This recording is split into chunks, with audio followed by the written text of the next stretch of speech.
Sacrifice is the loss of myself in hopes that you will love me. Mm-hmm. Whereas service is the overflow of who I am because I love you. Every great leader you admire, no matter how much success they show, has something they're still working through. Today, we're not talking about the version of them you already know. We're talking about the version they don't always show. How have you, great word there. How have you in the last year or so had to sort of reconfigure what sustainable meant as it relates to you? Yes. I have to say that this version of myself is my favorite. And I think that takes a lot. Sorry, I won't interrupt you too much. Yes. I think it is worth just sort of sitting in that for a second.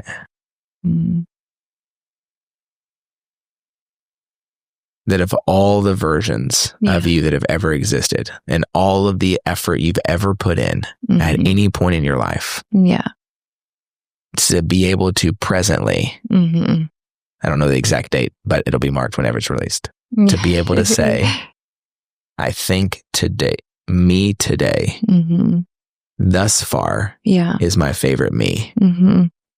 Yeah. And I never thought that would be the case. Yeah. I think, goodness, it takes a village. And, this is me learning how to lean into community, leaning in for help.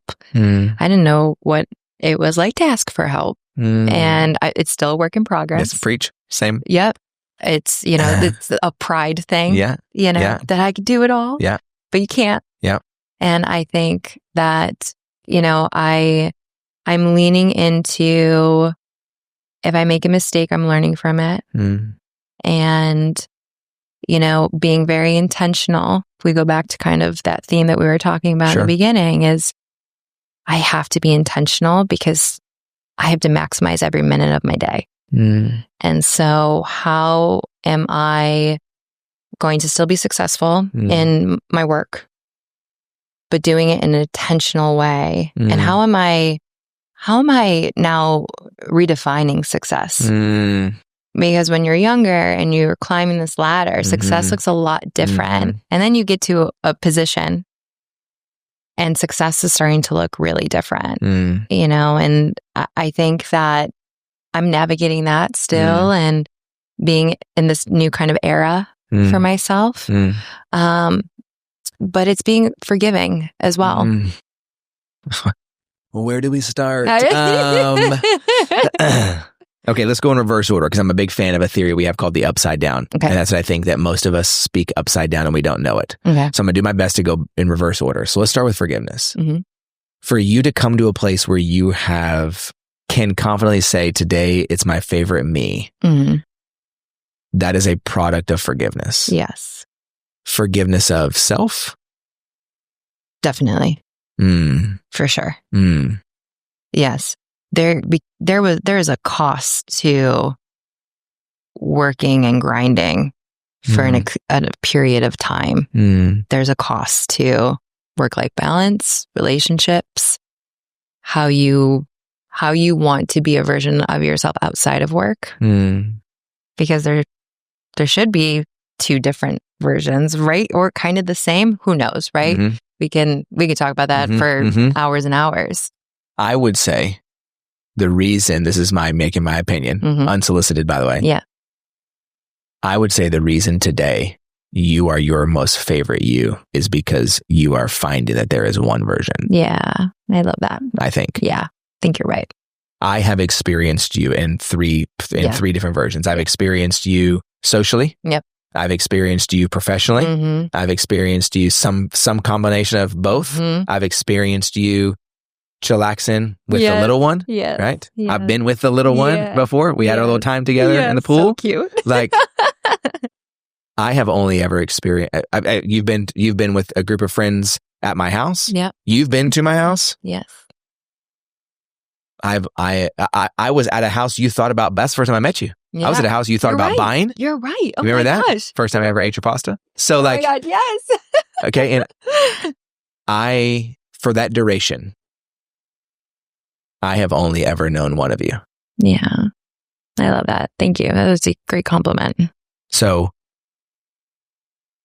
maybe we're discovering that forgiveness of self is a component in our ability to come back and redefine who we are and who we want to become. Yeah. Almost grieving of what was. Yeah, it's funny. I remember a very, very interesting moment when I was walking through the hospital to get induced and had a moment that I said goodbye to myself because I knew that everything was going to change. And I truly remember the feeling of the doors opening and that breeze and thinking, saying goodbye to her because everything was going to change. If I just need to sit with that for a second. I know. And I remember I think work in my career. And again, I talk about it with passion because I truly love what I do so much and I feel so lucky. And, I was doing emails up until I had the baby, truly, Not surprised by that. And that's not a badge of honor to listeners out there. That is not something that I am recommending, but I'm saying, I think for me, it's holding on to something that feels familiar and comfortable and safe. And going into a new chapter that's unknown and unexpected and scary. Yeah. Yeah, that's really good. That's really good. I think there are, if we use your example or use your lived experience as a metaphorical example, I think for us as listeners to sort of discover where it could be similar in our life, I think there's a lot of us that could have probably a really significantly different life if we would come to the realization that the old us needs to go away. Yeah. And that's hard. That's hard to even admit. Yeah. Yeah, because I think our default says if the old version of us has to go away, that must be because the old version of me was wrong. Right. Because we love to live in duality. We love to live in a binary scale. So if the old has to go and the new has to come, it's because the old was terrible. Yeah. No, we're ever living in the becoming. Yeah. But that's kind of woo-woo for some of us. Sure. Right? It's kind of ethereal for but I want to know what I'm supposed to do today. And I remember, I don't even remember who it was. I remember whenever my son was born, someone told this to Sarah. And I wish I could take credit for it because I think it's beautiful, but I can't. I just have to repeat it. So just to be clear, this is not a Rocky phrase. Somebody else told this to her. But I remember them telling her, as a reminder, after your son is born, you're going to want to try to go back to who you were. But be reminded that once you become a mother, and I think I'm learning this is true for fathers as well, but it's just different and unstudied and not really talked about. So it's maybe a different podcast. Agreed. Totally. I appreciate the agreement. Yeah. That don't try to go back to who you were, because once you become a parent, specifically to her, once you become a mother, you're going to have become altogether something different. And your gut is going to want to say, I'm most comfortable with who I was. And our fear will say, I don't know who I am becoming. But if we can have a moment or moments of forgiveness at the loss of who we were and the gratitude for who we're becoming, we may wake up like you one day and say, today's me is my favorite version of me. Yeah. And I also think giving yourself I want to say grace, but maybe that's not the right word, but giving yourself maybe space to accept this new version. I love that you use both of those words, because both of those words are words that we use, and we use them that you can't have one without the other. Oh, I love that. So, I didn't even know that. I know. You said it. I was like, let's go. Okay, so we define space as a momentary pause to assess what is. Yeah. Not good, not bad, not positive, not negative, just what's true. And then in that, typically, if we can get there first, space is sort of number one. So I love the way that you said it. Then it gives us the ability for grace. And we sort of break it into two parts. There's external and internal. External grace, the ability to give grace to you is, I think, when we ability to see myself in someone else. Yes. When I am able to recognize they are human like me, I tend to be able to forgive them. Yeah. It's typically the lack of their humanity that allows me to have a grudge. Yeah, totally. Internal grace, even more woo-woo, is the ability to see yourself in yourself.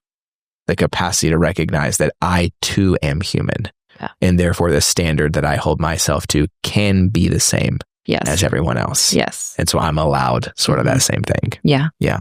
Yeah. I think those are two very necessary things. Yes. Yeah, I agree. Yeah. Yeah.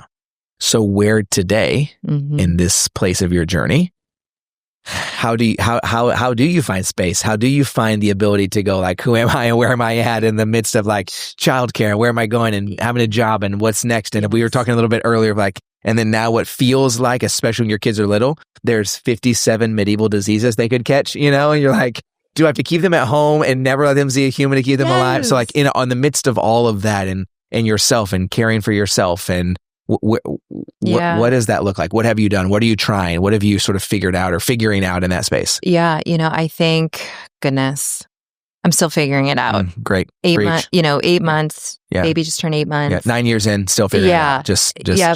And I think also that it's okay to not have it all figured out.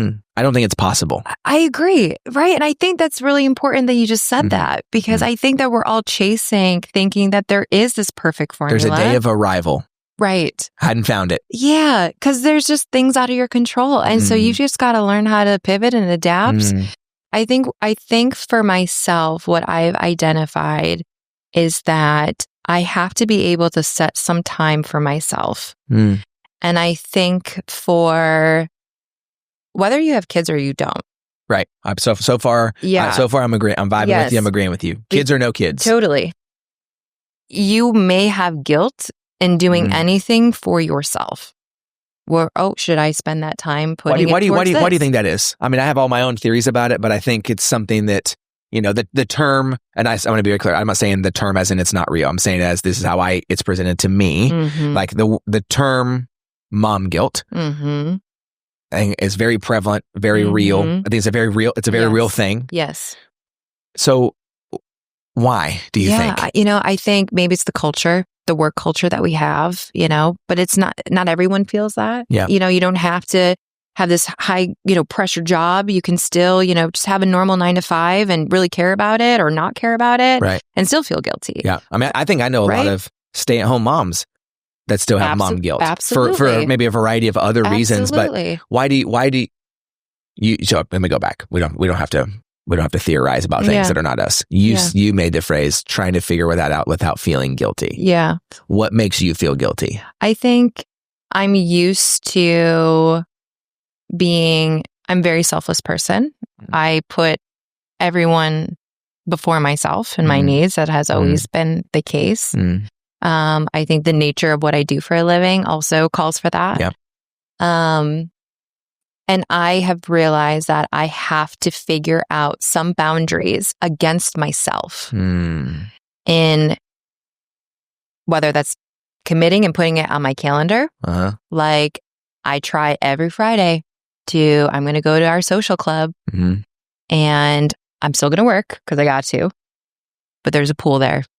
And if I could just soak and if I could just have my laptop there and then I'll close it and I'll take like 20 minutes and I'll close my eyes, that recharges me. And it is help. Do I feel guilty when I'm doing it? Of course. I could be with my son right now. I could be reading. I could be listening to Rocky's podcast. Shut up. But I'm realizing that I need to set these boundaries for myself to continue to be this best version of myself. Okay, so I'm going to call something out because I was going to call you out the first time you said it, but you just said it again and then you said it the way I was going to encourage you to say it, but I want to call out that you said it both ways, okay?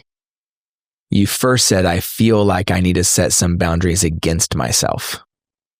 And then you just ended by saying, and I realize I need to have some boundaries for myself. Chills. So I'm curious. On most days, which of those versions is the one that you're talking to yourself about? That's a great question. Probably against. Okay. I agree. Against, for sure. So then let's go that route. Mm-hmm.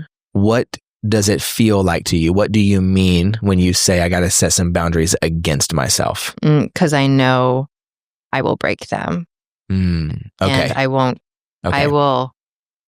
I will say, I know that I am the product of undoing and trying to do good for myself or better for myself. It's probably going to benefit others, but I'm going to suffer in the end. Yeah. Okay. So two things come to mind. Let me think which one we go first. We'll do this one first because we're already on the boundaries topic. And this is probably as much for me as it is for anybody I've ever talked to or worked with. And I get to talk about, that's basically my whole business is shit I'm trying to figure out, and they go tell somebody else they should try to figure it out too. That's basically what my job is. But I think in that, here's how I had to reframe boundaries for myself so that I could actually do them and they were meaningful. Mm-hmm. Here's what I mean. I, for a long time, believed that boundaries were designed to keep bad things away. Mm-hmm. Oh no, that's a thing that I don't like. Put a boundary. Someone's going to get me.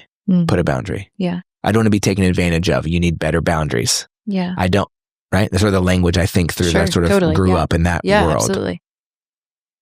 But the more I thought about it, the more I realized that I was creating things called boundaries that were actually keeping the things I love most away in an attempt to protect what I love most. And it was like they were forever working against each other. Yeah.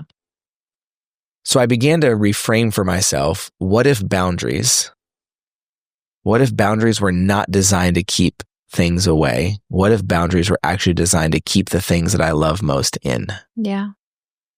One of those being me. Yeah. Mm-hmm. One of those being my family. Right. One of those being my children. Mm-hmm. One of those being my business. So there are days where I do need to have the boundary that says, when I close this laptop, I'm done. And there are days when I need the boundary to be that I'm going to close the laptop and then at 8:15, I'm going to reopen it. Right. Yeah, absolutely. And there are boundaries that say certain people in our life don't get access to our kids. Yeah. And there are boundaries in our life that say, but it's not because I want that person to be away. It's that I'm going to create a boundary so I can create an environment that I can invite you in. Mm-hmm. It's just not going to be what you want. Yes. Because it's not your choice. Yeah. Right? That. And so I think there's something, as you were describing, and I think you sort of got there on your own at the end when you sort of landed with like, so I'm creating these boundaries for something. Yeah. I just want to encourage you.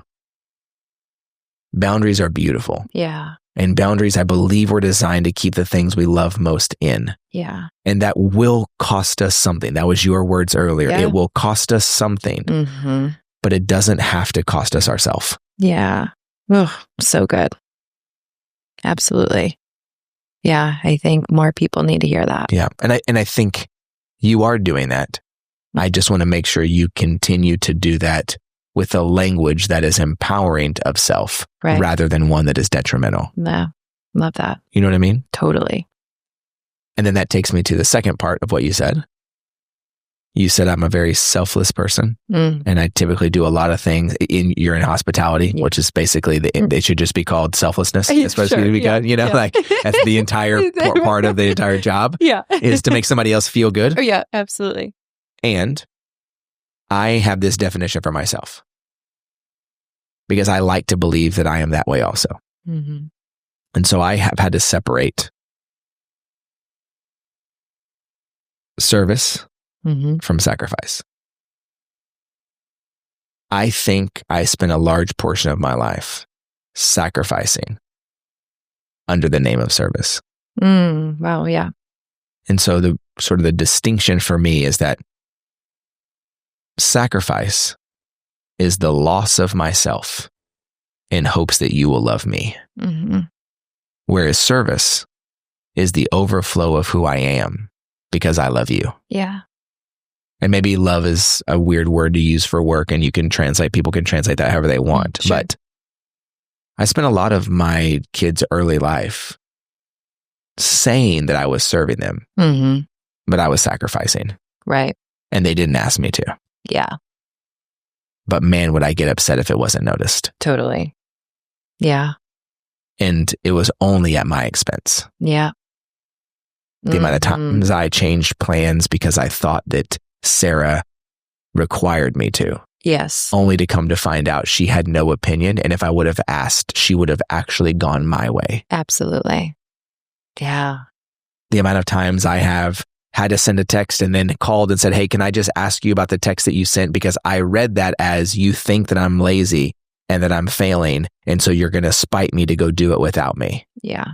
Only to have her respond, are you crazy? Yeah. We're just going to go because you're busy and you're working. Yeah. And I appreciate that. So we're just going to go instead. Yeah. The amount of stories that get riled up, and I think in our brains. Totally. Around what we think people need from us. Yes. So we lose ourselves in hopes of appeasing them, mm-hmm. only to come to find out it was never actually what they wanted. Yes. So true. Got to get that on a t-shirt or something. Something. Yeah. That's a long t-shirt, but I think we're saying something there. But isn't that back to what you were saying? Go full circle. Isn't everything we just described the journey of being a leader that is human? Absolutely. Oh my gosh, completely.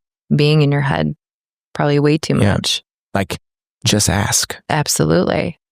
And I think that's, kind of proves a point is, have those, don't be afraid to have those conversations with someone. Why are we afraid to have those conversations? Because of whether it's going to make us look weak or not. Say that one more time, just for the people in the back. Is asking the question going to make me look weak? Because we all believe we're supposed to already have the answer. Right. And it's okay not to, and it's okay to collaborate. And I think even more than okay, you already don't. Right. It's not even that it's okay not to have the answer. If we're really being honest, we're really being authentic, mm-hmm. we don't. Yeah. That's why we're in our head. Yeah, absolutely. Because we don't have the answer. Yeah. I literally had this conversation earlier. I met my grandpa this morning, and I'm very close to my grandparents and help them with a bunch of things. And I always have in my head, hey, let's get together. I got a few things I want to run by you. Mm-hmm. And this was on Monday. Mm-hmm. Can you meet today? I said, no, I can't meet Monday. My week's kind of crazy. How about the Thursday? Okay, Thursday's great.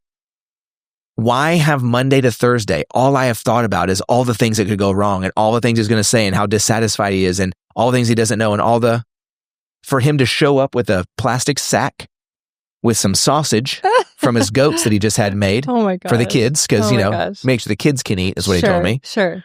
A stack of junk mail, but just in case I needed to read any of it. Oh my God. We have a real estate business, so some things for the business. Sure.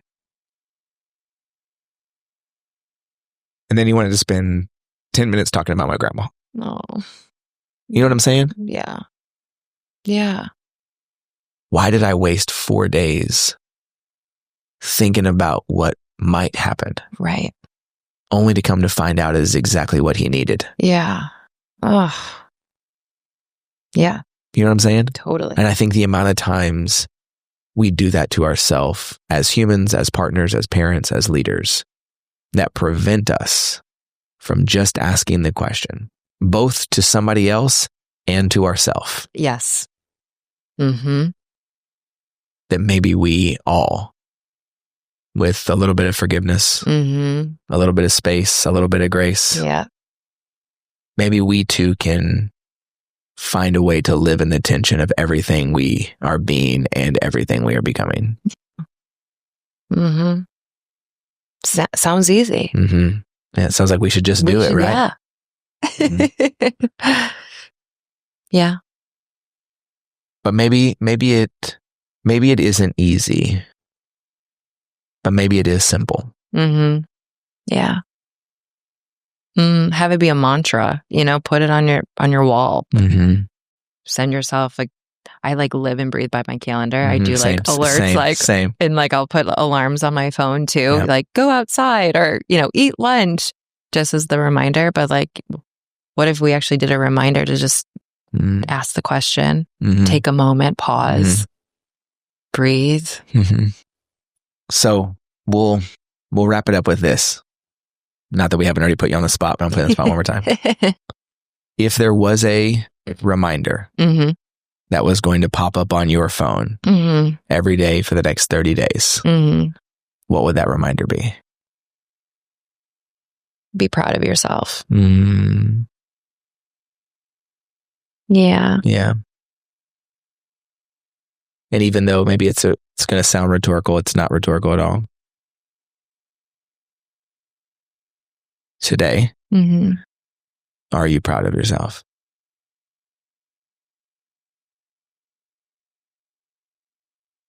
Yes. But nope, there can't be that. There can't be that. There's only two responses to that question. Then yes. And then I'm going to think about maybe new goals or what this next chapter is going to look like and re-ask the question. Yeah. But I think that's the journey of success. Yes. Is can I presently say today, I am proud of who I am. Yeah. And let that question forever push me to strive for who I am going to become. Yes. Yes. Yeah. I so appreciate you being here. Thank you for having me. Of course. If you ever think to yourself, I wonder, how can I hold the tension between who I am and who I am becoming? Holding the tension of, am I proud of myself? And do I even know what it means to be proud of myself outside of the ability for somebody else to say I'm doing a good job? I would love for you to join me this month on our leadership training as we sort of look and uncover what we call the 5 silent killers of success. The 5 silent killers of leadership. Of a lot of what we discussed today is, who am I and what does that mean? And am I proud? And I would love for you to join us. You can get that at rockygarza.com/confidence. There's a link there, and we'd love to have you join us. Until next time, we'll talk to you soon.